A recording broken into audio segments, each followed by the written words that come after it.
el Evangelio según San Marcos terminaría escrito por Marcos en el versículo 8. Es decir, que el último versículo del Evangelio según San Marcos diría: y ellas se fueron huyendo del sepulcro porque les había tomado temblor y espanto, ni decían nada a nadie porque tenían miedo. Punto. Y ahí termina el Evangelio. Lo que a continuación se relata no fue escrito por el evangelista Marcos, fue escrito por una persona que no se sabe. Es como una especie de conclusión. ¿Por qué Marcos no escribió desde el versículo 9 hasta el 20? Es decir, esos últimos 12 versículos. Bueno, probablemente murió, probablemente, no sé, podríamos ahí hacer todo tipo de especulaciones. Eso no significa de que los siguientes versículos, que justamente los que vamos a ver esta tarde, no sean bíblicos, no sean inspirados, en absoluto, sino que es obra de otro copista, es obra de otro autor. El estilo, en castellano no se aprecia mucho, pero en el idioma original se aprecia que el estilo, el lenguaje, desde el capítulo 1, verso 1, hasta el versículo que les acabo de comentar, 16:8, es uno, y a partir del versículo 9 hasta el final es como si fuera otra persona el que escribió el resto del Evangelio. Y es que efectivamente fue así, fue otra persona, no Marcos, sino otro escritor el que escribió, repito, desde el versículo 9 hasta el versículo 20. No es algo que cree ningún problema, sino simplemente a modo de información, por si algún día alguien se lo comenta, pues dice: no, si yo la sabía, no me estás descubriendo nada nuevo, ya eso ya lo sabíamos nosotros porque ya lo hemos oído en la iglesia. Muy bien, entonces, si empezamos desde el versículo 9, vamos a encontrar que la primera persona que vio a Cristo resucitado no fue un hombre, no fue un discípulo, no fue un religioso, sino fue una mujer. Como yo siempre he dicho, y es lo que creemos y siempre lo seguiremos creyendo porque es así, en la Biblia no hay casualidades, en la Biblia no hay errores, nada sobra, nada falta, todo tiene una razón de ser. Incluso textos, cosas, historias, parábolas, etcétera, que leas y que no entiendas, bueno, el que no lo entienda no significa de que no sea de Dios. Todo siempre tiene una razón de ser. Colores, animales, números, lugares, nombres, etcétera, etcétera. Todo tiene una razón de ser. ¿Por qué el Señor no decidió cuando resucitó, por ejemplo, aparecérsele a la primera persona que fuera un hombre, digamos Juan, el discípulo amado, la persona que más cerca vivió del Señor? Lo podía haber hecho, ¿sí o no? Pero no lo hizo así. O a Pedro, o a Tomás, o a un grupo de discípulos. ¿Por qué a una mujer? Bueno, en aquellos tiempos y durante muchos siglos, el testimonio de una mujer no tenía ningún valor. Ninguno. Cuando se hacía un juicio, si se llamaban a mujeres como testigos, el testimonio de las mujeres en juicio no tenía ninguna credibilidad. No se aceptaba el testimonio de una mujer. Tal vez por eso el Señor dijo: bueno, eso es lo que ustedes dicen. Esas son vuestras tradiciones. Esas son vuestras costumbres y vuestros prejuicios humanos. Pero yo lo voy a hacer al revés de como ustedes lo harían. Porque muchas veces nos creemos en posesión de la verdad. Y muchas veces creemos que incluso hasta parte de nuestras costumbres y parte de nuestra cultura y la forma como adoramos y la forma como hablamos y la forma como vivimos, todo lo que decimos, hacemos está bien y es correcto. Y eso es lo que creían también los judíos de la época, que el testimonio de una mujer no valía nada, en absoluto. Y precisamente el Señor a quien primeramente se le presenta es a una mujer. Teniendo este dato en cuenta, teniendo esta información en cuenta, ahora ustedes pueden entender, en el versículo 10 dice: yendo ella, lo hizo saber a los que habían estado con él, que estaban tristes y llorando. Esta mujer viene con la buena nueva, la primera persona en la historia de la humanidad que predicó el mensaje de la resurrección de Cristo. No fue un hombre, fue una mujer, fue María Magdalena, que dice el versículo anterior, de la cual el Señor había expulsado 7 demonios. En ninguna parte de los evangelios nos dice la Biblia que María Magdalena, como a veces yo he escuchado, era una prostituta. Eso no dice la Biblia, eso no lo dice. Lo que sí dice la Biblia es que tenía serios, gravísimos problemas de tipo espiritual, concretamente 7 demonios. Y a todos el Señor los expulsó. Luego, cuando esta mujer no solamente es liberada, no solamente cambió su vida antes de la crucifixión, sino que ahora encima lo ve resucitado, sale corriendo porque sabe que sus discípulos lo están pasando mal. Dice aquí el versículo 10 que estaban tristes, evidentemente. No era para estar tirando cohetes, no era para estar saltando de alegría. Habían matado a aquel que ellos habían creído que era el verdadero Mesías. Y según ellos, se equivocaron. Tantos años, tantos milagros, tantas maravillas, tantas cosas que hicieron y viajaron y escucharon y vieron. Aparentemente no sirvieron para nada. Se volvieron a equivocar otra vez. Y ahora hay que volver a casa. Ahora hay que recoger velas, amigo.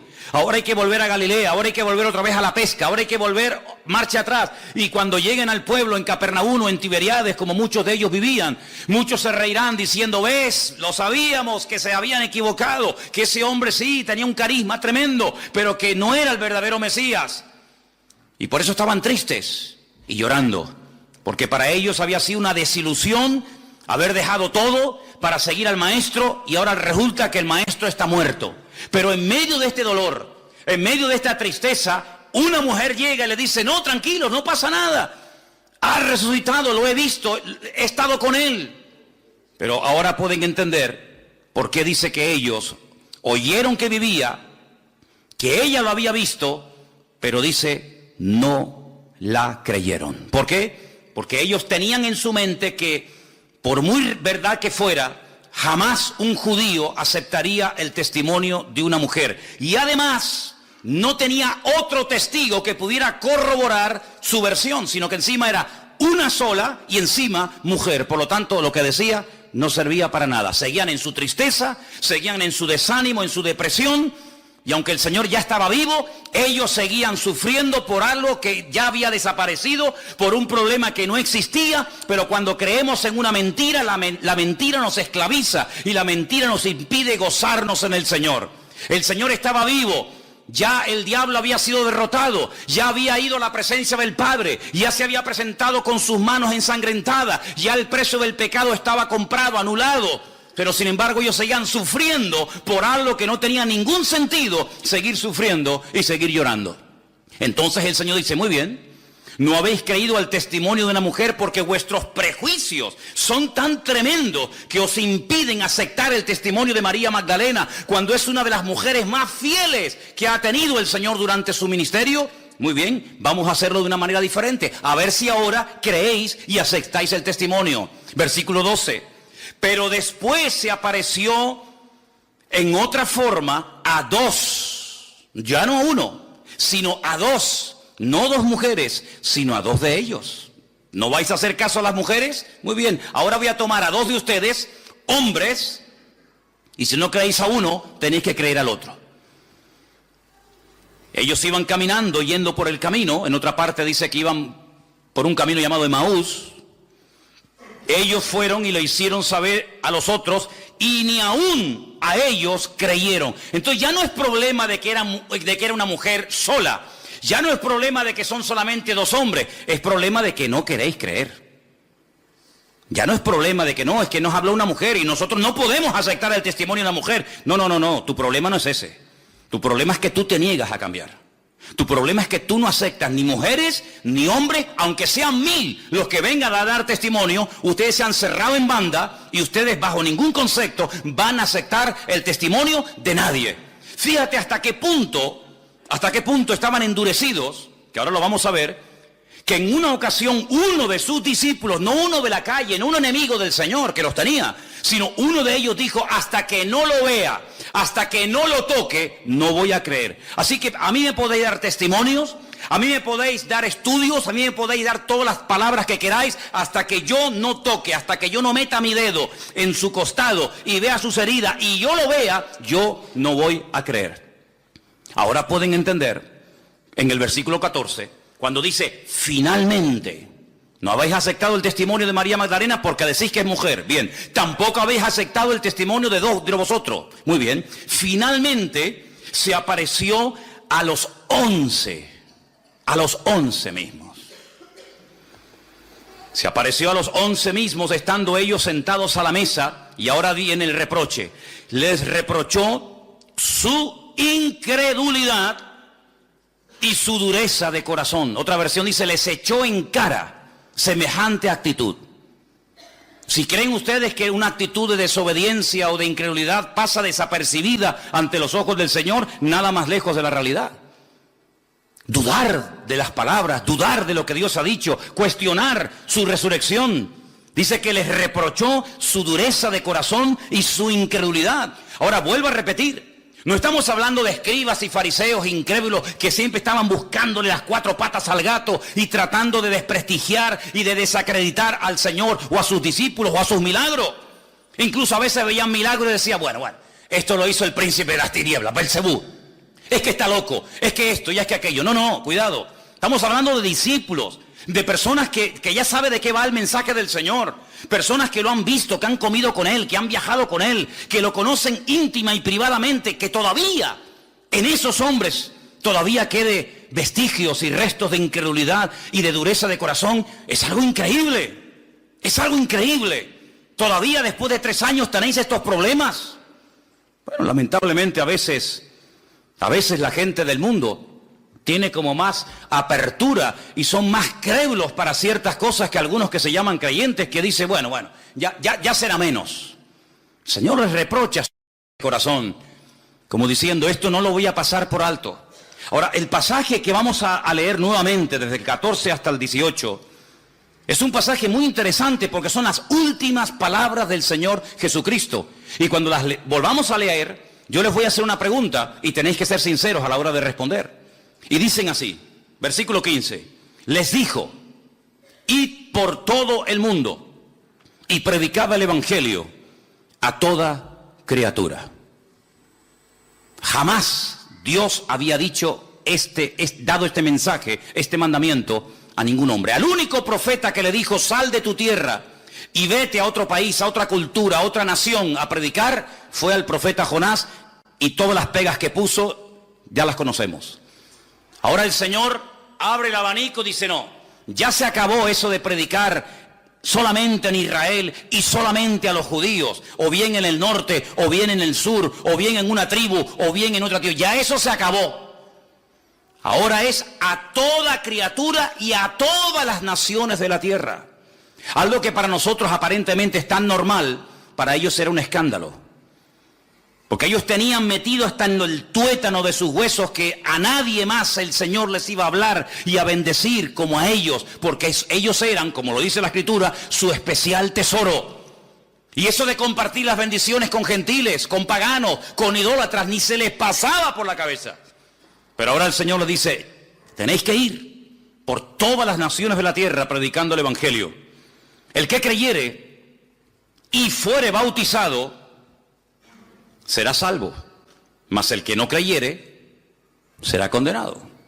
Y ahora viene algo muy interesante a partir del versículo 17 y 18 que dice, y estas señales, no dice señales seguirán, porque claro, se dice señales y no especifica qué tipo de señales. Tendríamos que aceptar todo tipo de señales como de parte del Señor. Y para que no caigamos en el error de abrirnos a todo, ni cerrarnos a todo, el Señor dice, estas señales, como diciendo, no son todo tipo de señales.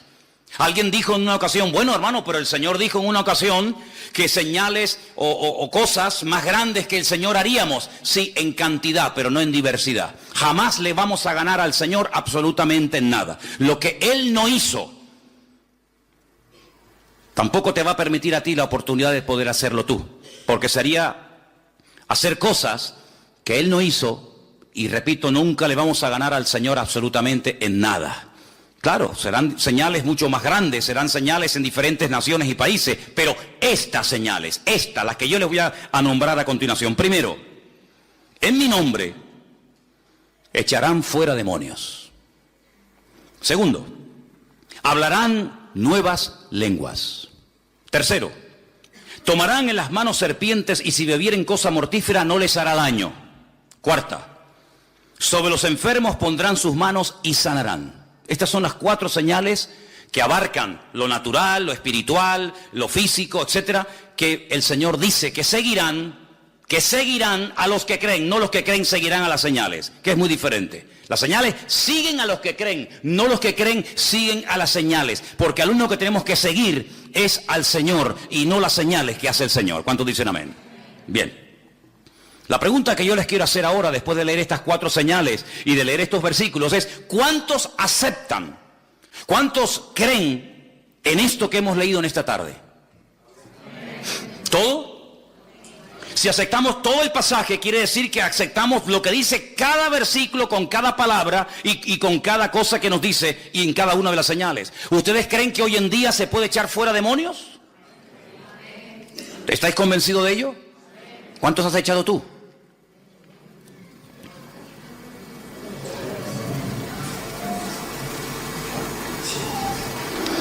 ¿Tú crees que hoy en día una persona puede hablar en otras lenguas? ¿O en lenguas nuevas, como dice aquí?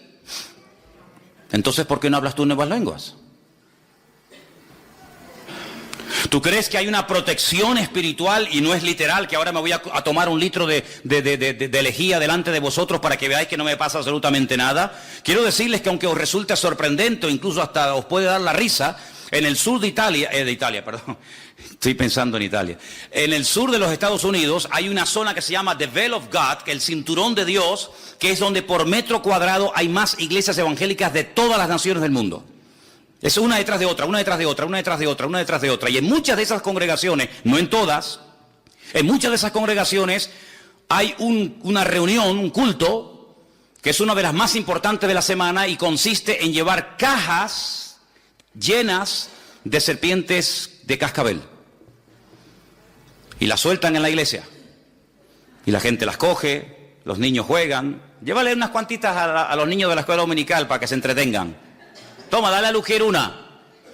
Claro, lo que no cuentan es que el cementerio que está detrás de la iglesia está lleno de los miembros de la iglesia que han sido picados y muertos por ella, ¿no? No es algo literal, ¿verdad? No es algo literal, pero esto nos habla de que hay una protección sobrenatural. No vamos a entrar a tentar a Dios, pero evidentemente el Señor nos está diciendo que hay una cobertura, hay una protección espiritual. ¿Por qué? Porque nos movemos en el mundo espiritual. El mundo espiritual es tan real como el mundo en el que nosotros vivimos y cotidianamente nos movemos en él. Nuestra lucha no es contra sangre y carne, sino contra principados, contra potestades, contra gobernadores de las tinieblas de este siglo, contra huestes espirituales de maldad en las regiones celestes. Hay demonios, hay principados, hay gobernadores, detrás de esa depresión, detrás de esa continua inclinación al pecado, detrás de ese deseo irresistible de volver otra vez a las andadas, de volver al vómito, a veces puede haber demonios. Aunque tú no le des la importancia ni lo creas, me da igual. Pero muchas personas todavía siguen siendo esclavos de ataduras espirituales, pero como no lo aceptan, ni lo creen, y encima dicen: es que yo nunca he creído en eso, a mí nunca me enseñaron eso, como si eso te escudara, y eso, digamos, te diera libertad para decir que no crees en eso. Pero detrás de muchas situaciones familiares, económicas, físicas, espirituales, etcétera, etcétera, hay auténticas opresiones demoníacas. Y dice la palabra de Dios, y nos da muchos ejemplos. La Biblia dice que una vez en un culto, hermano, en una sinagoga en los tiempos del Señor Jesucristo, Lucas observó, y Lucas era médico. Por lo tanto, él no es una persona que espiritualiza cualquier situación, sino que él reconoce que allí en ese culto, ese día, había una mujer encorvada, dice que de ninguna manera se podía enderezar. Y lo está hablando, diciendo un médico. De ninguna manera se podía enderezar. Eso quiere decir que probablemente esta mujer intentó de toda forma, con la medicina, con la homeopatía, con gimnasia, con esto y con aquello, enderezar su columna, dice, y no se podía enderezar, porque tenía espíritu de enfermedad. Eso yo no lo he escrito, eso está en la Biblia. Y hasta que el Señor no la desató, no habla de una liberación, que es otra cosa, sino hasta que no la desató, la mujer no se podía enderezar. Iba al culto, escuchaba la palabra, alababa al Señor, ofrendaba, diezmaba, lo que tú quieras, pero no se podía enderezar hasta que el Señor puso las manos sobre ella y le dijo aquella famosa frase de: mujer, quedas libre de tu enfermedad. Y dice que al instante se enderezó y comenzó a glorificar a Dios. Bueno, y el Señor dice: a esta hija de Abraham que Satanás tenía atada por 18 años, ¿no le voy yo a desatar aunque sea día de reposo? ¿O es que acaso es más importante el día de reposo que ayudar y bendecir y desatar una vida? Lo cuestionaron, lo criticaron, pero así fue. Entonces te das cuenta de que hay personas que tienen ataduras espirituales en su vida que a veces ni son conscientes de que las tienen. A veces los que les observan son más, están más propensos a entender el trasfondo espiritual que está detrás de esa situación, aunque aparentemente es un problema físico, pero no lo es así. Y eso está en la palabra de Dios. La Biblia nos enseña que cuando Pablo iba al río donde había un culto de oración, porque había muy pocos judíos en la ciudad donde vivía una tal Lidia, la Biblia nos enseña que una joven, una chica salía y aparentemente le hacía una publicidad maravillosa al apóstol Pablo y a Silas que iba con él. Estos son siervos del Dios Altísimo. Bueno, ¿qué hay de malo en eso? No, cuidado. La Biblia dice que esto le desagradó a Pablo después de muchos días y dice que se volvió y reprendió al demonio que salió de ella. Y más adelante dice porque tenía espíritu de adivinación. Y automáticamente la chica perdió ese don, esa facultad de poder no profetizar, sino adivinar. Y dice la Biblia que se montó un revuelo en aquella ciudad tremendo, que los metieron en la cárcel y todos conocéis la historia. Luego, no siempre, pero a veces detrás de una enfermedad, detrás de una depresión, detrás de una caída y otra, a veces hay problemas de tipo espiritual. Y a veces hay personas que no son libres porque no aceptan el ser tratados en ese área o porque no creen en ese área. Y así les va, y así están toda la vida con lo mismo.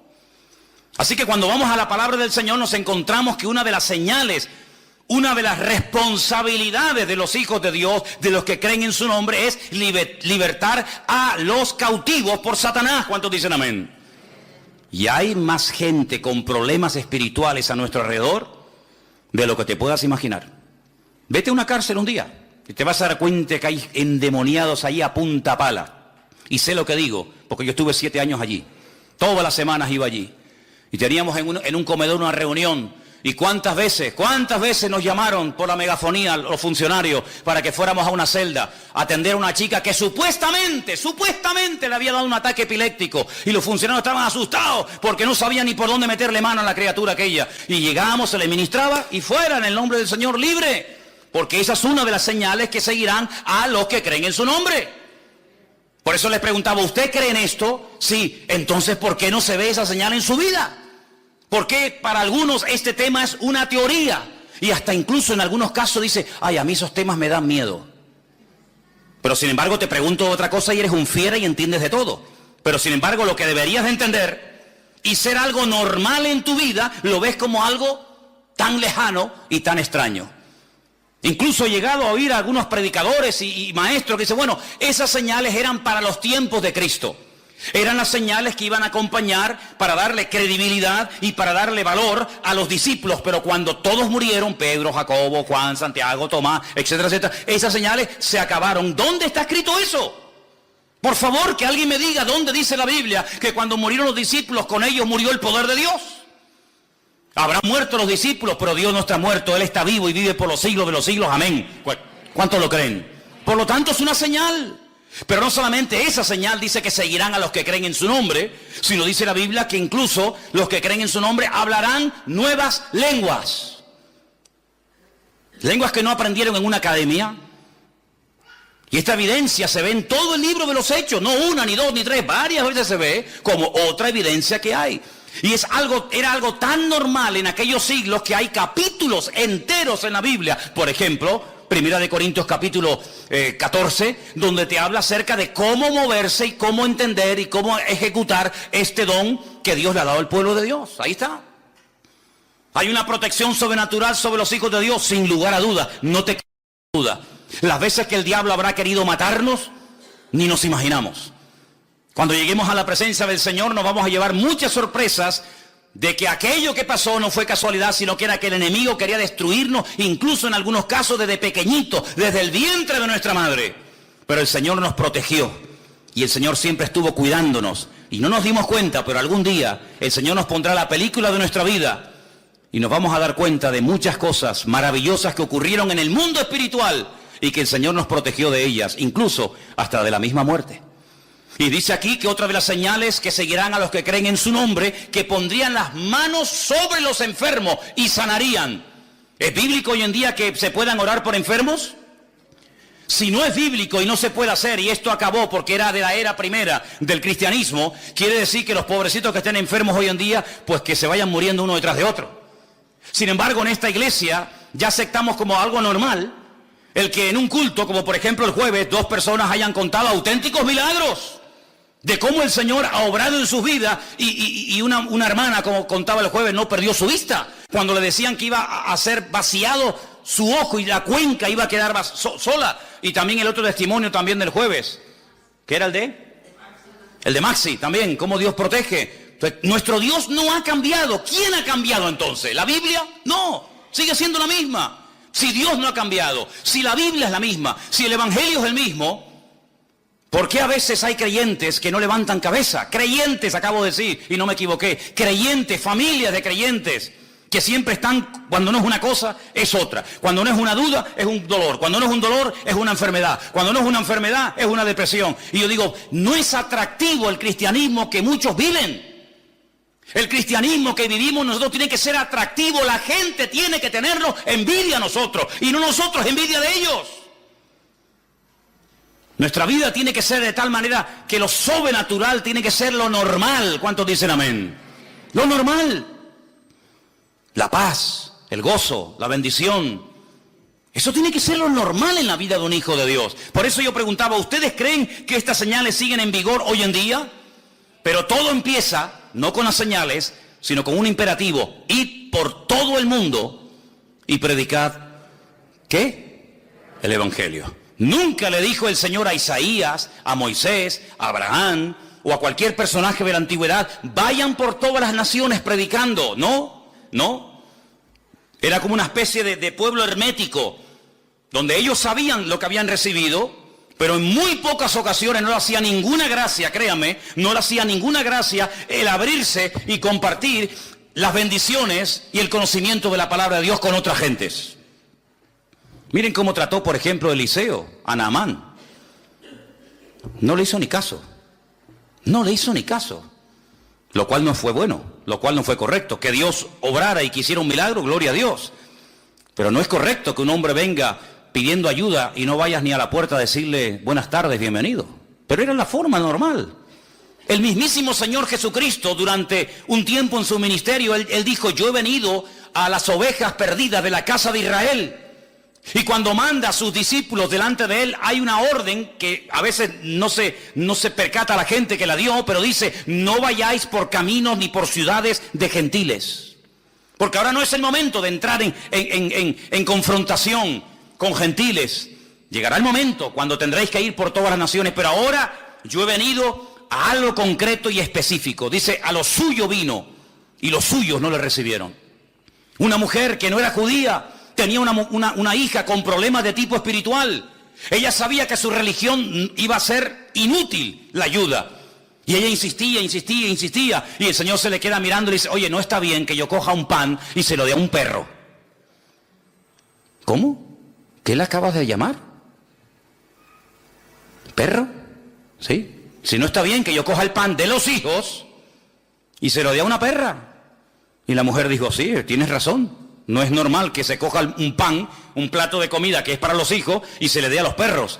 Pero también los perros tenemos derecho a comer, aunque sea una migaja. No se ofende porque para ella era normal el trato de desprecio, el trato de rechazo. No era el momento para entrar en territorio gentil. Eso sería para otro momento de la historia. Ella acepta, pero ella dice, bueno, pero por lo menos atiéndeme, hame algo, tírame aunque sea un hueso. Y el Señor le dice, tu hija ha sido liberada en este mismo momento. ¿Qué te parece, amigo? Cuando él se va a tierra de los Gadarenos, tierra que no pertenecía al pueblo de Israel, y allí lo expulsan, allí lo echan, porque dice la Biblia que él echó fuera demonios de la vida de un hombre llamado el endemoniado Gadareno, y aquella piara de cerdos se precipitó en el mar de Galilea. La Biblia dice que salieron los habitantes y le dijeron, vete de aquí, fuera. Si no llevas ni 5 minutos ya se han muerto 2000 cerdos. Este hombre lo tenemos aquí un día entero y nos destruye el pueblo. Vete de aquí. El Señor no discutió, el Señor no dijo, no, yo de aquí no me voy, sino el Señor dijo, muy bien, yo me voy, pero tú que estás empeñado en venir detrás de mí y en ser un discípulo mío, no te lo voy a permitir, sino quédate aquí y vete por las calles, vete por la ciudad de los Gadarenos y cuéntale cuán grandes cosas ha hecho el Señor contigo. Dejó ahí una luz, dejó ahí un testimonio. Ahora, ese tiempo en el cual solamente a ellos se les hablaba, solamente a ellos se les aparecía el Señor o el Señor les daba revelación, ese tiempo se acabó, amigo. Ya no estamos en ese tiempo. Ahora hay un imperativo, ahora hay una orden, ahí la tenéis. Id por todo el mundo y predicad el Evangelio. La pregunta es, ¿y qué es el Evangelio? Porque si la orden es predicar el Evangelio a toda criatura, y ahí vi otras fotos, ¿verdad? Pues, ¿qué es el Evangelio? Porque todos los que son creyentes tenéis que saber alcanzar a todo ese tipo de personas, de razas, de tribus, de pueblos, de naciones, porque es una orden, es un imperativo, es un mandato del Señor a todas las naciones de la tierra, predicar el Evangelio. ¿Usted sabe predicar el Evangelio? ¿Sabe lo que es el Evangelio? ¿Qué es el Evangelio? Ven a mi iglesia, te invito el domingo a la tarde, toma una tarjetita y escucha al pastor. Eso no es el Evangelio, eso es una invitación. ¿El Evangelio qué es? Quítese esto del cuello, quítese aquello, quítese tal, quítese de cual y venga a mi iglesia. ¿Eso no es el Evangelio? Hay gente que no saben evangelizar y llevan toda la vida en la iglesia. Es más, hay creyentes que son unos pesados cuando hablan del Señor. Son unos auténticos palizas. Porque hablan y hablan y hablan y hablan y hablan y hablan y hablan, pero no predican el Evangelio, porque no saben ni siquiera lo que es el Evangelio. Cuentan su testimonio, cuentan su vida, cuentan que le pasó esto, cuentan que le pasó lo otro, que llore un día y no sé qué, pero que eso no es el Evangelio, hermano y hermana, que eso no es el Evangelio. ¿Qué es el Evangelio? Contar su vida, sus problemas, como el Señor. No, eso no es el Evangelio, son testimonios, son experiencias personales, pero muy poca gente, créanme, sabe predicar el Evangelio. No saben hacerlo, porque en el fondo dice, bueno, ¿el Evangelio qué es? El Evangelio es una buena nueva, es una noticia que consiste en 3 elementos fundamentales. Si usted cuando predica el Evangelio no cuenta, no dice, no comparte estas 3 cosas, usted no está predicando el Evangelio. Usted está hablando del Señor, pero no está evangelizando. En todo mensaje evangelístico, en todo acto que usted haga para predicar el Evangelio, tiene que hablar sí o sí de la muerte de nuestro Señor Jesucristo. Pero la muerte, ¿por qué? ¿Por qué tuvo que morir Jesús? Si no murió de viejo, no murió de un infarto, sino que murió porque puso su vida voluntariamente para morir. ¿Por qué tuvo que morir? ¿Y por qué de esa manera tan cruel? Por una sencilla razón. Porque cuando Dios creó al hombre en el principio, lo creó sin pecado, lo creó sin mancha, lo creó inocente, lo creó con la libertad de poder acercarse y hablar con su Creador en cualquier momento y a cualquier hora y en cualquier lugar. Pero eso se acabó. Se desconectó el hombre de Dios por el pecado. Satanás vino, tentó al hombre, tentó a la mujer. Los dos cayeron, los dos se desconectaron de Dios. Los dos salieron del gobierno, de la protección de Dios. Y ya no podía hablar el hombre directamente con Dios. Ahora había que presentar sacrificios ¿de qué? ¿De qué? De animales. De animales. ¿Qué pinta un animal en mi relación con Dios? Es que cada vez que vayas y mates un animal, y cada vez que veas la sangre de ese animal derramado, número 1, tienes que entender que sin sangre sin derramamiento de sangre no hay remisión de pecados. La única forma de que el pecado se borre es con sangre. Pero si los animales no borran el pecado, ¿para qué derramar sangre de animales? Es como una pérdida de tiempo, no. Es simplemente una preparación para que cuando se derrame su sangre, que es la única que puede perdonar nuestros pecados, la sangre de Cristo, estéis preparados y sepáis de qué va el tema. Segundo, cuando sacrifiquen un animal, quiero que entiendan que tu parte animal, tu parte carnal es la que ha salido a flote y te ha desconectado de la presencia de Dios. Te has comportado como una auténtica bestia, te has comportado como un animal, y ese pobrecito animal inocente, cordero, oveja o lo que sea, ese animal está cumpliendo un papel sustitutorio, está muriendo en tu lugar, pero no sirve de nada porque la sangre de los toros y de los machos cabríos no puede perdonar los pecados. Es simplemente prepararte psicológicamente, mentalmente, para que cuando se derrame, cuando se ejecute el verdadero sacrificio que es el de Cristo, el Cordero de Dios, que quita el pecado del mundo, lo entienda y no te quedes con la boca abierta diciendo, ¿y esto de qué va? Así que cuando hables a una persona del Señor y quieras predicarle el Evangelio, tienes que decirle, Cristo murió por tu culpa, por tus pecados, por los nuestros, por los de toda la humanidad. Es como si Cristo dijera, mira, tú y tú y tú, todos tenéis que morir, pero yo no quiero la muerte del impío, dice la Biblia. Yo quiero que todos se salven y que todos procedan al arrepentimiento. Pero ¿cómo hacemos? Si la paga del pecado es la muerte, ¿qué hacemos? ¿Los perdonamos y van a seguir pecando? No, no, no. Yo lo que voy a hacer es ocupar vuestro lugar. Que mi Padre se desahogue conmigo y que derrame toda vuestra culpabilidad sobre mí. Y yo moriré por todos los crímenes, por todas las injusticias, por todas las barbaridades que se han cometido, que Dios me eche la culpa a mí. Y yo moriré por toda la raza humana, por los que murieron, por los que viven y por los que aún vivirán en el futuro. Yo voy a hacer un sacrificio una vez y para siempre. Bien, imagínate que la gente no entiende que Cristo murió por los pecados del pecador, que Cristo murió por nosotros. Men, pero murió. ¿Y ahora qué hacemos? La segunda parte.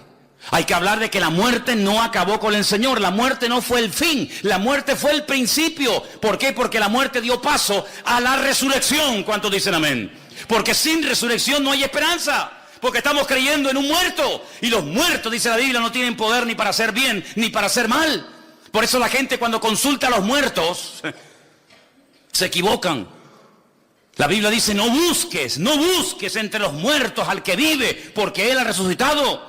Si Cristo no resucitó, vana es nuestra fe. Y los que murieron creyendo que resucitarían, tampoco resucitarán. Porque si Cristo no resucitó, nadie tampoco resucitará. Luego Él murió, gloria a Dios por eso. Pero Él resucitó al tercer día. Bueno, gloria a Dios, está vivo. Pero ¿dónde está? Yo quiero verlo, yo quiero conocerlo. Yo he creído en Él. La tercera parte del Evangelio es que el que murió y resucitó al tercer día y nos llevará a su presencia y estaremos por la eternidad con Él. Eso es el Evangelio. El Evangelio no es contar que me dolía aquí y lloré y el Señor me sanó. Ese es su testimonio, hermano y hermana. Esa es su experiencia personal, pero eso no es Evangelio. Esa es su experiencia. Y hay gente que comparte y bombardea a los demás con sus experiencias, con sus testimonios, pero no evangelizan. Y aquí de lo que se trata no es hablar de usted. Aquí de lo que se trata es de hablar de Él. Porque si hablamos de usted, la gente se puede quedar sorprendida. Pero si hablamos de Él, dice la Biblia que el Espíritu Santo tomará esa palabra, convencerá al pecador de su pecado y aceptará la verdad que es en Cristo Jesús, Señor nuestro. ¿Cuántos dicen amén? Por eso el Evangelio es la orden que tenemos todos de predicar. ¿A quién? A todo el mundo. A los de ISIS, a los del Daesh, que cortan cabezas a diestra y a siniestra, a los que violan niños. ¿A ellos sí o no? Porque dice la Biblia, ¿cómo creerán si no hay quien les predique? A los caníbales, sí, hermanos, también fueron en otros tiempos predicadores y misioneros a Guinea, Papúa y a otras partes del mundo a predicarle a los caníbales y muchos se convirtieron y también hay que decirlo, muchos misioneros perdieron la vida. Y no sé si ustedes saben aquel caso famoso de aquellos misioneros que fueron a esas islas del Pacífico y fueron devorados por aquellos caníbales. Pero tiempo más tarde esos caníbales se convirtieron al Señor. Y los hijos de aquellos que habían sido asesinados volvieron a aquellas islas y bautizaron y se abrazaron con aquellos que se habían comido a sus padres y a sus antepasados. ¿Por qué? Porque el Evangelio tiene un poder transformador de tal manera que puede ser una persona que entendió el Evangelio y aceptó a Cristo. Las cosas viejas pasaron y aquí todo es hecho nuevo. El Evangelio tiene que cambiar nuestra forma de hablar, nuestra forma de pensar, nuestra forma de vivir, en algunos casos también hasta nuestra forma de vestir. El Evangelio es una revolución por dentro y por fuera. ¿Cuántos dicen amén? Dice la Biblia que el que dice que aceptó a Cristo, que entendió el Evangelio y sigue pecando, no ha entendido nada, porque el Evangelio es cambio total, absoluto y radical. Y algunos dicen, bueno, vamos cambiando poco a poco. ¿Quién se dejaría de envenenar poco a poco?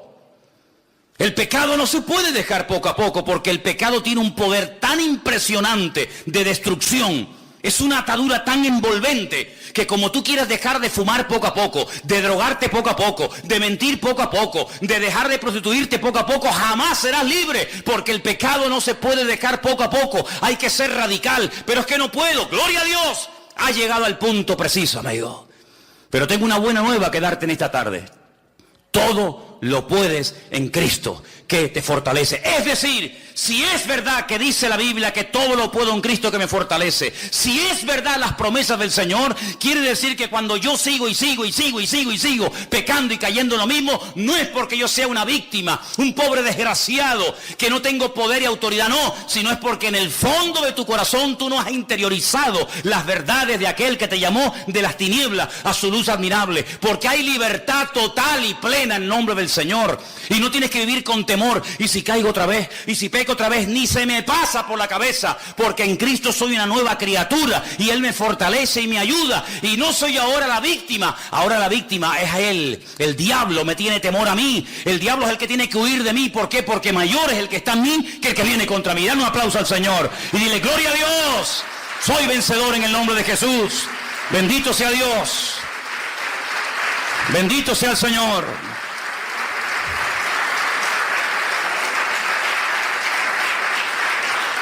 Amplía el radio de acción.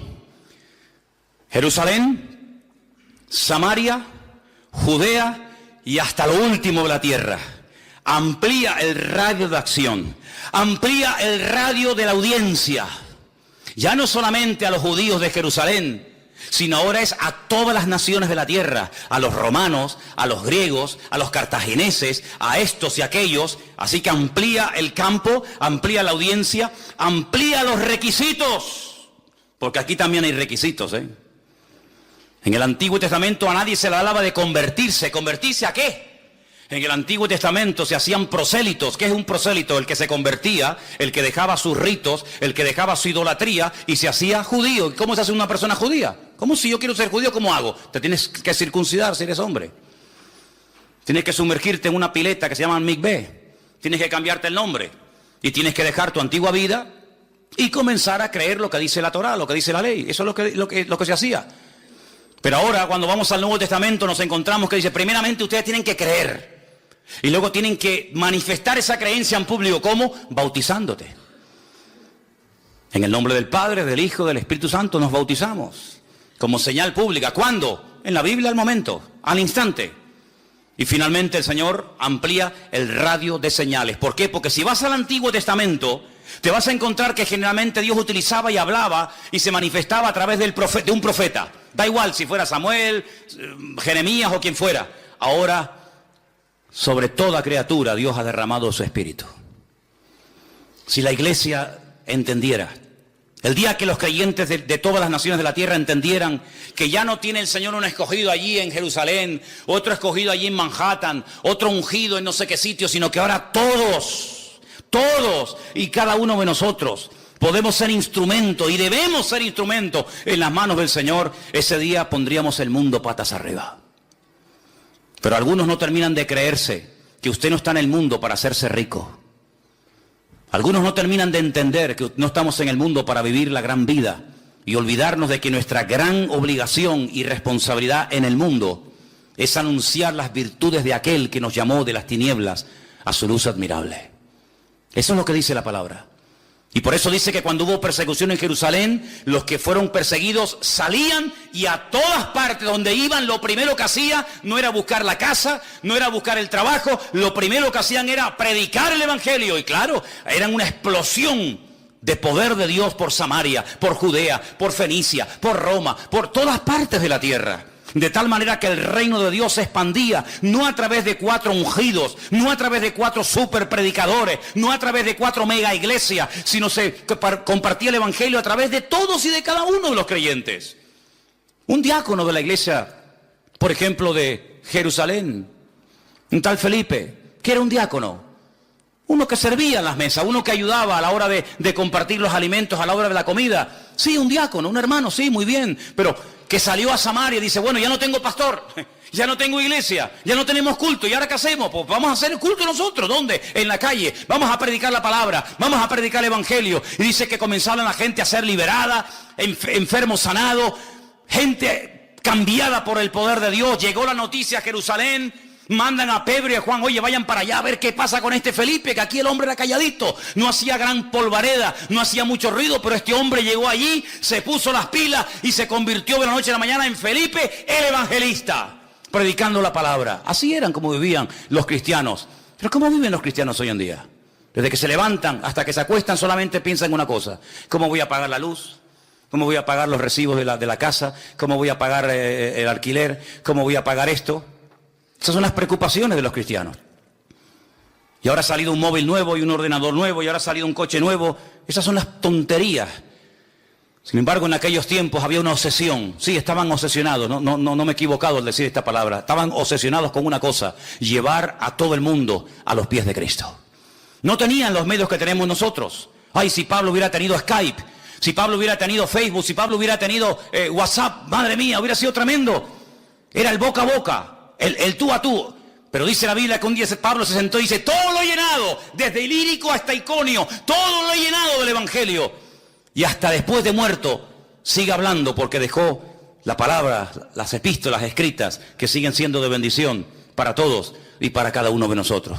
¿No se desanimaba esta gente? ¿No se deprimían con persecuciones, con matanzas, con fieras de los circos romanos que los devoraban, con mujeres crucificadas, con niños aserrados por la mitad? No se deprimían, no se desanimaban. Parece que no. Parece que no. El fuego de Dios se había metido en sus corazones de tal manera que desde que se levantaban hasta que se acostaban era así: a ver a quién le hablo, a ver a quién le hablo, a este, al otro. Pablo lo meten en la cárcel. Uy, peor todavía, ganó a toda la cárcel para Cristo. Dice que allá había un preso llamado Onésimo. Y ahí hay un juego de palabras, porque la palabra Onésimo significa útil. Pero él le escribe una carta y dice: pero tú ¿qué haces aquí? No, es que yo soy un esclavo que me fugué de la casa de mi amo. Ah, entonces tú no eres Onésimo. Tú no eres una persona útil, tú eres un inútil. Tú tienes que volver a la casa de tu amo. ¿Cómo se llama tu amo? Mi amo. Dímelo, no tengas miedo. Mi amo se llama Filemón. Filemón. Pero si yo abrí una iglesia en la casa de Filemón, tú eres esclavo de Filemón. No te preocupes, espérate un momento. Pablo escribe una carta y dice: Filemón, aquí te mando a este que te fue un inútil, pero que ahora te vas a hacer útil. Porque yo le he puesto las pilas, ahora te es útil a ti y a mí. A mí me gustaría quedármelo aquí conmigo porque me viene bien, pero te lo voy a mandar porque tiene que dar la cara y arreglar los platos rotos que ha quebrado, los tiene que arreglar. Te pido por favor que lo recibas como si me recibieras a mí. Yo sé que tú lo vas a recibir porque me vas a hacer caso en todo lo que yo te digo y vas a hacer más de lo que yo te digo. Y una cosa, Filemón, si en algo te defraudó, ponlo a mi cuenta. Si te robó, que seguramente te habrá tenido que robar algo, porque si no, ¿cómo llega hasta Roma? ¿Quién le pagó el pasaje? ¿De qué ha comido? ¿Dónde ha vivido el tipo este? Si algo te robó, ponlo a mi cuenta, pero escúchame una cosa, no te olvides que tú a mí también me debes mucho. Dios te bendiga. Es tremendo, ¿eh? Pablo, que cualquiera le va a pasar la factura a Filemón o a Onésimo. ¿Qué te parece? Dice: y este lo he engendrado en mis prisiones, hasta pariendo en la cárcel para el Señor. No te ofendas por la palabra que te voy a decir ahora, pero ¿cuándo fue la última vez que pariste? Pariste un alma para Cristo. ¿Saben? Hay hermanos que nunca han tenido esta experiencia. Hay hermanos que nunca han tenido el gozo de decir: a esta persona yo la hablé en la calle o donde sea y lo llevé a los pies del Señor y hoy en día está sirviendo al Señor, predicando, cantando, adorando. Hay muchos, miles de creyentes en España, lamentablemente, que nunca han tenido esa experiencia. Y yo digo: ¿será imposible? No, es que ni siquiera se lo han planteado. Así que, amados hermanos, esta orden está en pleno vigor. Ir por todo el mundo y predicarle. Pero hermano, yo no puedo ir por todo el mundo. Vale, no te preocupes. ¿Cuál es tu mundo? Todos tenemos nuestro mundito. Hay gente que su mundo es su carnicería. Otros su mundito es su estanco. Otro su mundito es... Cada uno tiene un mundo y en ese mundo tú ejerces una influencia. Hay gente que tú conoces que yo no conozco y viceversa. Gente que todos los días saludas y le hablas y nunca le has dado ni una tarjetita, ni un folleto, ni lo has invitado, ni has orado por él. Y te enteras que la mujer lo engañó, te enteras que el hijo se metió en la droga, te enteras que el otro día se murió un familiar de él. Hermano, aprovechemos las oportunidades, no seamos ovejas estériles y cristianos mudos. Es una tragedia. Porque si tú no hablas, la Biblia dice que pasará lo que podía ocurrir en aquellos tiempos donde se levantaba una torre en medio del campo y ahí se llamaba aquel hombre la atalaya. Estaba al horizonte, el que veía si venía el enemigo. Y dice la Biblia que tenía una pequeña trompeta, un cuerno. Y cuando él veía venir al enemigo en el horizonte, él la hacía tocar y decía: muchachos, prepárense que viene el enemigo. ¿Y cómo viene? Vienen armados hasta los dientes. Y dice que si la ciudad se reía de él y no aceptaba el mensaje, allá ellos, yo di la orden. Es como cuando a mí me decían, ¿tú hubieras estado dispuesto cuando estabas en la garita de guardia a disparar? Y digo yo, sin lugar a dudas. Porque allí en esa habitación están mis compañeros. Y si alguien venía a matar a mis compañeros, y en aquellos tiempos había muchos atentados en la ETA, y en uno de los cuarteles que yo estuve se hicieron varios atentados, y no tenía la menor duda, porque mi obligación era defender a mis compañeros. De hecho, una noche cuando me tocó, entre 3:30, la tercera imaginaria, me tocó ir a revelar al que estaba en la garita. ¿Saben el famoso santo y seña, no? Garita, santo y seña. Me dice,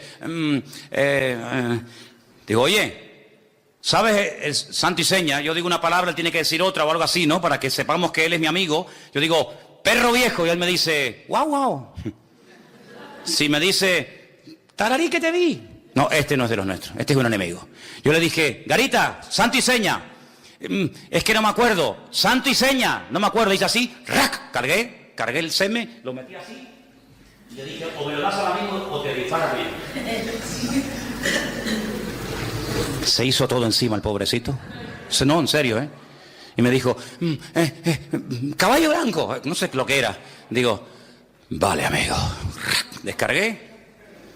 Porque yo soy el responsable de cuidar a 5.000 hombres que están ahí adentro durmiendo. Que tienen mujeres, tienen hijos y tienen cosas. Y no le voy a permitir a ningún golfo que me venga a hacer un atentado contra mis amigos y mis hermanos. Eso era lo que hacía la atalaya en la Biblia. Es que Dios no es un pacifista, ¿eh? Es que Dios no es un pacifista. Él es Jehová de los ejércitos, por si no lo sabes. Y las cosas claras y el chocolate espeso. Atalaya, cuando veas al enemigo, suena la trompeta.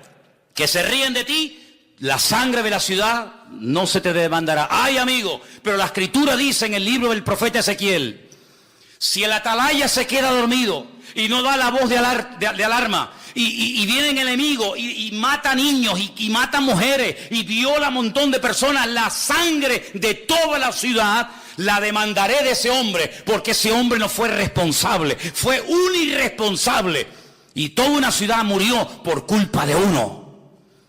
Pues ese es el ejemplo que toma la Biblia para decirnos a nosotros, ¿sabéis lo que sois vosotros en Tenerife, en España, en el mundo? Atalayas, responsables de decirle a toda esta generación que no sabe ni por dónde ir, ni a quién creer, ni a qué agarrarse. Señores, ay, cómo me gustaría a mí hablar con el coleta. Cómo me gustaría hablar con el coleta, ¿eh? Este demonio disfrazado de oveja, porque eso es lo que es, un demonio disfrazado de oveja. La cosa buena que tiene es que las cosas que quiere hacer las dice. Pero me gustaría decirle a este, no, y también al otro, al de barba, a los chuches, a ese también. Y al otro, y decirle, mira, vengan para acá. ¿Saben por qué ustedes sois incapaces? Y la imagen que estáis dando es vergonzosa a nivel nacional y a nivel mundial. Porque los cuatro le habéis dado las espaldas a Dios. Porque todos los mismos le habéis dado las espaldas al Creador. Y en vez de doblar la rodilla, y en vez de buscar a Dios, y en vez de ir a las iglesias y pedir ayuda y sabiduría de parte del Señor, estáis peleando entre vosotros y vais a llevar entre todos el país a la ruina. ¿Pero por qué? Porque no creéis ni os agarráis al Señor. Porque dice la Biblia, si alguno tiene falta de sabiduría, y evidentemente lo que falta en España es sabiduría, pero de la buena, pídasela a Dios y el Señor se la dará abundantemente y sin reproche. Pero como no quieren dar su brazo a torcer, porque están peleando el uno contra el otro en vez de buscar el bien común, en vez de buscar de Dios, así nos va. Y ahora tendremos otra vez, Dios mediante, que ir a elecciones. Y 280 millones de euros nos volverán a costar las dichosas elecciones. Y volverá a pasar lo mismo. Cuando en un minuto, en la presencia del Señor, se podría arreglar todos los problemas y dificultades. Pero tiene que haber mucha humildad. Y tiene que haber no dureza de corazón, como dice aquí, no incredulidad, sino humildad de decir, Señor, no podemos, sí podemos, no, tienen que decir en sus mítines, no podemos, eso es lo que tienen que decir, no que podemos, habéis demostrado que no podéis nada, no podéis ni poneros de acuerdo entre vosotros mismos, y queréis arreglar un país. Pero hermanos, cuando un jovencito pastor de ovejas, cuando un don nadie aparentemente, el Señor lo ungió, el Señor lo levantó, fue un rey poderoso, fue un hombre usado por el Señor. ¿Por qué? Porque diga el débil, fuerte soy. Y cuando buscamos del Señor y nos agarramos al Señor, el Señor nos da sabiduría, nos da poder, nos da autoridad y tenemos al enemigo a raya. Y eso es lo que tenemos que hacer, decirle a esta gente, mira, Lo que tenéis que buscar es de Dios. ¿A cuántas iglesias han venido a pedir oración? Estos 4, a ninguna. Pues si viven en desorden, si algunos de ellos están viviendo en desorden. Y una persona que vive en desorden, Dios no lo puede usar. Dios no puede bendecir a un político, me da igual si se llama político, pastor, evangelista, orden, que no sabe poner en orden su vida privada, vas a intentar poner en orden la vida de un país. El que no es fiel en lo poco, tampoco puede ser fiel sobre lo mucho. Si te doy un billete de 50 euros y me lo pierdes o te lo gastas en chucherías y en boberías, ¿te voy a dar 500? ¿Estamos locos o qué? Cristianos sí, pero bobos no. Y por eso dice la Biblia que tenemos que predicar el Evangelio, porque nadie lo hace, porque nadie lo dice. ¿Quién predica el Evangelio? ¿Dónde se oye predicar el Evangelio? En ninguna parte. Pero amados hermanos, ha llegado un momento histórico. Es nuestro momento. Y mañana cuando salgan por las calles, cuando vayas a la universidad, cuando vayas a trabajar, cuando vayas a donde vayas, mentalice, tu primera prioridad no es buscarte los garbanzos, tu primera prioridad es buscar el reino de Dios y su justicia y predicar la palabra. Y te digo más, si tienes tiempo libre, aprovéchalo. No estés todo el día rascándote la panza, mirando al techo y quejándote, sino di, Señor, gracias porque hay algo que yo no puedo comprar con dinero, que es el tiempo libre. Y tú me has dado tiempo libre para alcanzar personas que están ahora mismo pensando tal vez en quitarse la vida. Y termino diciendo algo. Imagínate una ama de casa. Estaba en su casa el otro día limpiando los platos, maquillándose. No, perdone si lo hago mal, es que yo nunca me he maquillado. Maquillándose, no sé si se empieza por aquí o por allá. Miriam me ha explicado varias veces, pero ni quiero aprender, ni me interesa. Se estaba maquillando, se estaba poniendo los pantalones, los calcetines, estaba viendo la televisión y de repente, ¡fum! En segundos, se cayó el edificio. ¿Pero quién iba a pensar en eso? ¿Que se va a caer un edificio dónde? Aquí en Tenerife. ¿Dónde se cayó un edificio? En Tenerife. ¿Pero dónde? En la zona turística. Un edificio. Estamos locos. ¿Cómo se va a caer un edificio? Sí, se cayó un edificio. Sí, lo sabéis, ¿no? ¿Pero quién le iba a decir a esa señora, a ese hombre, a ese extranjero, que también había algunos? ¿Quién le iba a decir que iba a estar en un piso una mañana tranquilo, sin un ataque terrorista, sin una bomba, sino así, ¡pum!, de golpe y porrazo se le iba a venir encima al edificio? Y creo que ya van 7 muertos. Ay, amigo. ¿Y si esas personas nadie les predicó el Evangelio? ¿Dónde están ahora mismo? ¿Tendrán posibilidad en la muerte de arrepentirse de sus pecados y pedir perdón a Dios? Pues yo sé que te gustaría, algunos dirían, hombre, no hay otra oportunidad, yo te tengo que decir lo que hay. No. Es decir, que la persona solamente tiene en la vida esta vida para reconciliarse con Dios. No hay reencarnación, no hay segunda, tercera o cuarta oportunidad, no. Pero es que en el budismo, es que yo no soy budista, yo soy cristiano. Si te gusta más el budismo, pues ya sabes lo que tienes que hacer. Cada uno que se busque su camino. Pero la Biblia dice, está establecido por Dios que todos los hombres mueran una sola vez y después de esto el juicio. Hebreos 9:27. Luego, si ahora no aprovecho mi oportunidad, si ahora me río, si ahora paso de todo, como en los días de Noé, amigo, nunca tendrás otra oportunidad para reconciliarte con Dios. Entonces quiere decir que puede ser que yo me esté todos los días rodeando y hablando con personas que Dios las puso en mi camino y yo nunca me atreví a hablarles del Señor, y yo como el atalaya del barrio, como el atalaya de la universidad, como el atalaya de ese trabajo, yo no le hablé, y esa persona puede ser que se condene eternamente por mi culpa porque yo no le hablé del Señor. ¿Es esto así de crudo? Entonces esto es más serio de lo que yo pensaba. Es que el Evangelio es muy serio. Es que el Evangelio no es para señoritos. Los señoritos están en los cortijos en Andalucía y montan a caballo, tienen una garrocha, ¿verdad? Y van así. Y llevan a la señora atrás con las piernas así. Los señoritos sí, pero en las iglesias no hay señoritos. En las iglesias hay guerreros. Y los guerreros a lo que se dedican es a guerrear. ¿Contra quién? Contra el diablo y contra los demonios. Y esa es nuestra obligación, ir por todo el mundo y predicar el Evangelio a toda criatura. En esta semana tienes que hablarle a alguien del Señor. Ora. Esa persona ya está ahí preparada. Esa persona ya está ahí buscando de Dios. Pero nadie se ha atrevido a acercarse. Y quiero solamente decir un detalle más. Un hombre, uno solo, en un desierto. ¿Quién encuentra un hombre en un desierto? Es como una aguja en un pajar. Bueno, hay gente que es tan gafe que se sentó encima del pajar y se pinchó con la aguja. Pero bueno, es de todo en la vida. Un hombre en el desierto, solito. Pobrecito, había viajado desde Etiopía hasta Jerusalén. Yo no sé si hablaría hebreo, no tengo ni idea. Pero cuando llega a Jerusalén, dice que va para adorar a Dios. Pero si tú eres etíope, tú eres hombre de color, tú eres eunuco, tú eres gentil, a ti no te van a dejar ni entrar a la puerta, muchacho. Pero igualmente voy a subir porque yo quiero adorar a Dios. Yo no sé cómo hizo, pero seguramente pagando una inmensa cantidad de dinero logró comprar un trocito del pergamino del profeta Isaías. Mira qué bueno, el capítulo 53. Todo el libro no, porque no, pero un trocito. Y cuando volvía leyéndolo. Yo no sé si es porque no entendía muy bien el hebreo o por lo que fuera. Dice que leía y no entendía nada. Y de repente el Señor le dice a Felipe, aquel que les acabo de comentar que estaba en Samaria, en medio de una vorágine, una campaña alucinante: Felipe, vete al desierto. Y no dice, yo ahora no puedo ir, a ver, ahora al desierto. ¿Y al desierto para qué? No puedo ir mañana. ¿Y por qué tengo que ir yo? ¿Por qué no mandas a este? Además, al desierto, yo me acabo de comprar una casita ahora. Yo no voy a ir al desierto ahora, más a mí el calor, a mí el calor me mata. Ahí se va Felipe, el obediente, al desierto, en obediencia.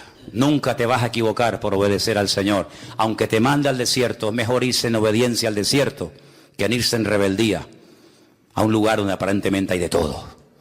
Y dice que de repente ve que viene un carromato a lo lejos de un hombre. Claro, él sabe perfectamente lo que está leyendo, porque este es convertido, este es judío, este sabe. Y oye, como cordero fue llevado al matadero y no se le hizo justicia y tal. Dice, ay, está leyendo el profeta Isaías, el capítulo más mesiánico de toda la Biblia. Fíjate qué mesiánico es, que hasta el día de hoy en muchas sinagogas se prohíbe leer ese capítulo, porque es demasiado mesiánico. No lo dejan leer. Porque el que lea ese capítulo o tiene que ser cabezón o te conviertes sí o sí. ¿Tú entiendes lo que lees? Y le dice el etíope, ¿y cómo voy a entender esto si no hay alguien que me lo explique? Te puedes subir al carro y me vas explicando de lo que habla, si habla del mismo, si habla de otro hombre, y dice, venga, ahora mismo, estuvieron viajando no sé cuántos días, calor.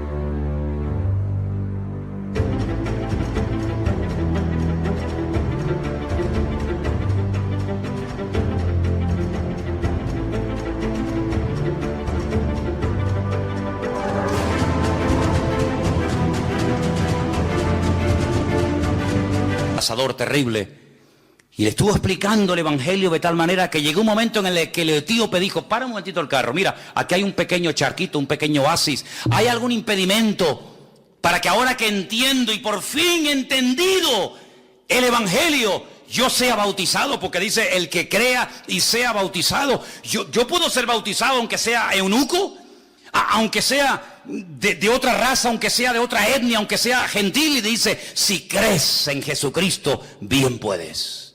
Los dos dice que descendieron al agua, lo bautizó, y en ese momento dice la Biblia algo increíble. Yo sé que tú lo crees, porque si no ya me contarás. Dice que el Señor arrebató a Felipe, nunca más se volvieron a ver el uno al otro. Felipe apareció en la otra punta del país, en Azoto, pero dice la Escritura, y quédate con esto, y siguió el etíope gozoso su camino. ¿Y cuál es el país de África donde en aquellos tiempos había más cristianos y más creyentes?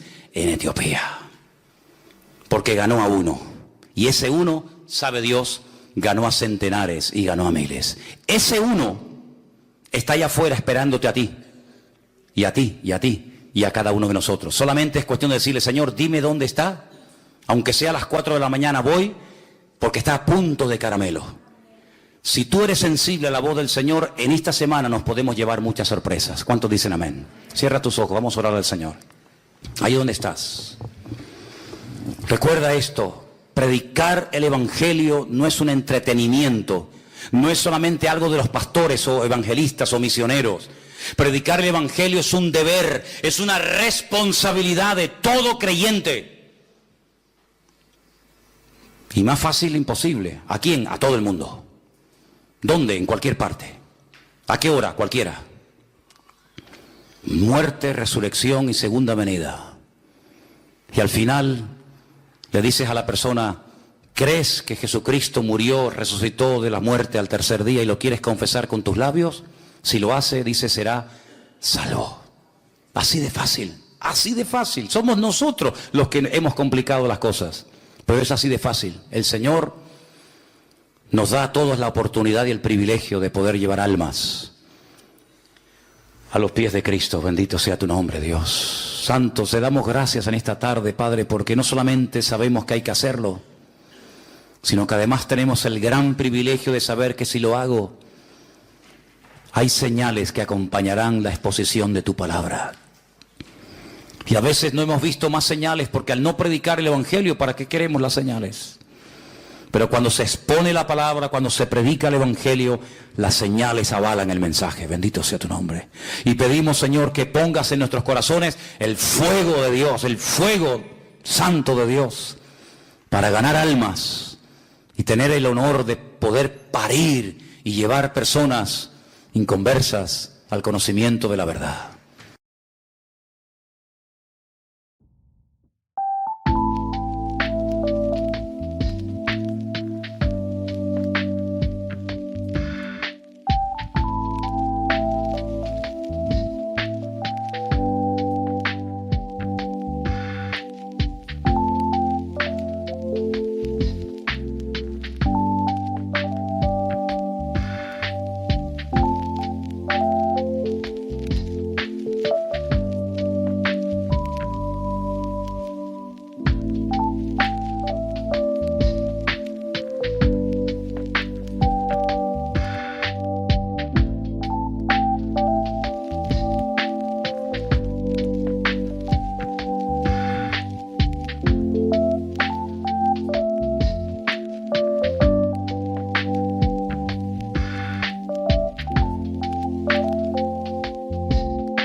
Peace. So we'll say bless you when you have to sneeze. We do things that are odd but don't commit us. We are just a little bit superstitious. I'ma knock on wood when you come around. You bring me bad luck and you bring the vibe down. Like a black cat that came across my path. A four-leaf clover, but you're really bad at math. It might seem like I'm a bit paranoid. Everywhere you go I try to avoid, but I don't need your back, treat me or me. Every time I see you, you clearly need a horseshoe or some kind of lucky charm. No matter what you do, you stumble into harm. I'ma knock on wood when you come around. You bring me bad luck and you bring the vibe down. Yeah, I'm superstitious about you. I'm broken man. Conversational dynamic. Go back and down, you love to fight. So you're a bad boy, right? Only when it's time to fight. Only when it's time to fight. They say you walk a razor line, but you just smile like it's so fine. So you're a bad boy, right? Only when it's time to fight. They say you walk a razor line, but you just smile like it's so fine.